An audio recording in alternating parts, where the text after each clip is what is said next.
Hi, Pastor Nathan Decker with your Better Together devotion for this week. And this week I wanted to talk about something that often has happened to me in the last 16 years or so. And that is that little kids have sometimes told their parents that I was God. Now, that doesn't make any sense. And pastors, I know we have egos, but we're not God. But to children whose brains have not developed into the abstract thinking that we do as adults, where we can think about love and hope and faith, and we can believe and trust in someone that we've never seen, and that we don't have to have flesh and bone attached to it. Children aren't like that.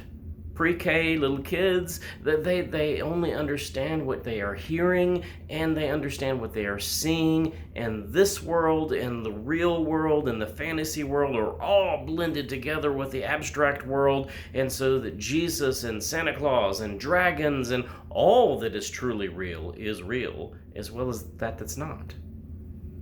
So this one Sunday, some parents came up to me and they had this mischievous grin on their face, told me that little Johnny or Janie had told me, or had said something funny, and they were giggling, and they said, last week when you were on vacation, our little boy was looking around and he said, we can't start church yet. God's not here.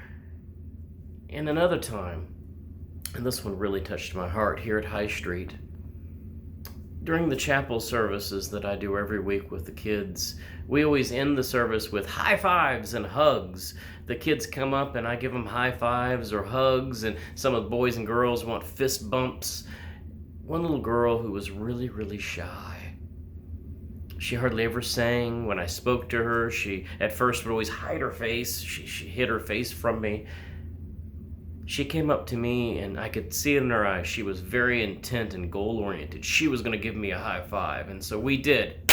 Smack, high five. And then she took off running and she ran up to the teacher. And she said out of breath and in the tiniest little voice, "God gave me a high five." Now I know I'm not God.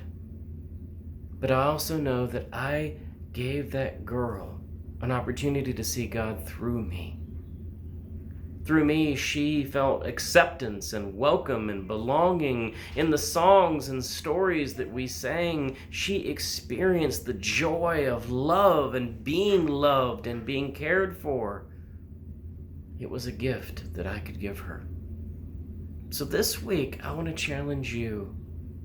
Live your life in such a way that a 4-year-old thinks you're God. Love so deeply and so powerfully that a 3-year-old experiences deep trust and belonging and acceptance in you. This is what God told us to be as disciples of Jesus Christ.